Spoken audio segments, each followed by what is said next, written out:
साथियों, विपक्ष के हमारे दल भले ही योजनाओं को पूरा करना न जानते हो, लेकिन झूठे वादे करने में इनका कोई जवाब नहीं रहा है। बावजूद इसके आज एक वायदा करने से ये सारे राजनीतिक दल घबराते हैं। एक भी राजनीतिक दल के मुंह से नहीं सुना होगा आपने। जो वायदा हम कर रहे हैं ना, इसका जिक्र तक करने का उनमें सामर्थ्य नहीं है।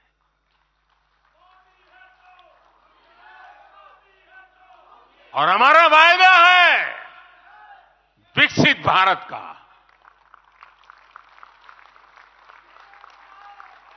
इन लोगों ने स्वीकार कर लिया है कि ये लोग भारत को विकसित नहीं बना सकते। सिर्फ और सिर्फ बीजेपी ही ऐसी पार्टी है, एनडीए ही ऐसा एक गठ है जिसने इसका सपना देखा है।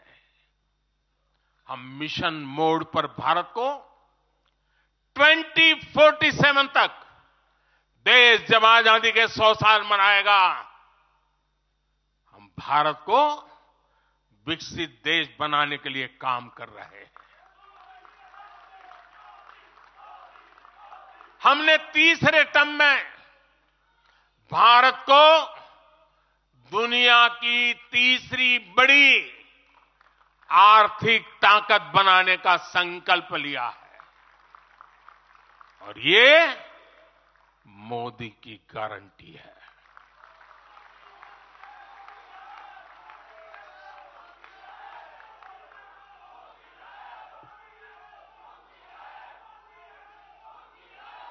और जब मैं भारत को तीसरी आर्थिक ताकत बनाने की बात करता हूं, तो उसका मतलब भी बहुत गहरा है।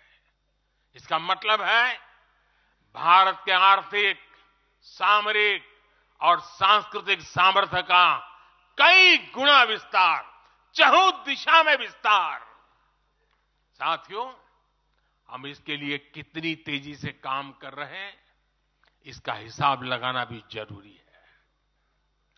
भारत को, यह आंकड़ा याद रखिए, भारत को $1 ट्रिलियन की अर्थव्यवस्था बनने में लगभग 60 साल लगे थे। 60 साल। 2014 में जब देश ने हमें अवसर दिया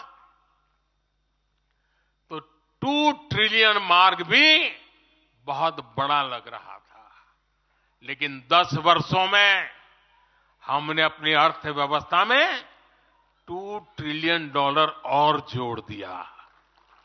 एक के लिए 60 साल, 10 साल में 2 और जोड़ दिया। जब भारत दुनिया की 11वें नंबर की अर्थव्यवस्था था और 11 से 10 पर आने में दम उखड़ गया उनका, हम 11 से 5 पर ले आए। अर्थव्यवस्था जब 11 नंबर पर थी, तब इंफ्रास्ट्रक्चर का बजट सिर्फ 2 लाख करोड़ रुपए भी नहीं बन पाता था।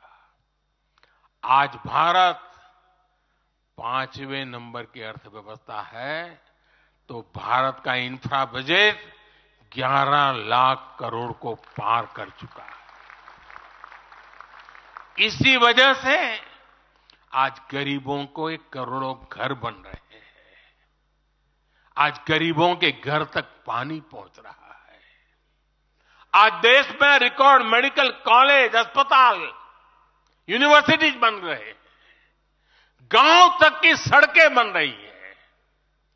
जब भारत दुनिया की टॉप 3 अर्थव्यवस्थाओं में आएगा, तो आप कल्पना कर सकते हैं कि विकास कार्यों के लिए हमारे पास कितनी ज्यादा पूंजी होगी। इसलिए भारत के टॉप 3 इकोनॉमी में आने का मतलब है भारत के हर परिवार का जीवन स्तर सुधरेगा। भारत के हर परिवार की आय बहुत अधिक बढ़ जाएगी। भारत का पब्लिक ट्रांसपोर्ट और आधुनिक बनेगा। भारत में रोजगार के लिए नए सेक्टर खुलेंगे, रोजगार के और ज्यादा मौके मिलेंगे। भारत के युवाओं को भारत में ही फंडिंग के ज्यादा से ज्यादा अवसर आएंगे। भारत की महिलाओं को हर मोर्चे पर आगे बढ़कर नेतृत्व करने का मौका मिलेगा। हमारे किसान लेटेस्ट टेक्नोलॉजी से जुड़कर काम करेंगे, कृषि उत्पाद में वैल्यू एडिशन करेंगे। लोगों की जीवन बेहतर बनाने के लिए देश में पर्याप्त संसाधन और आवश्यक व्यवस्थाएं मौजूद होगी।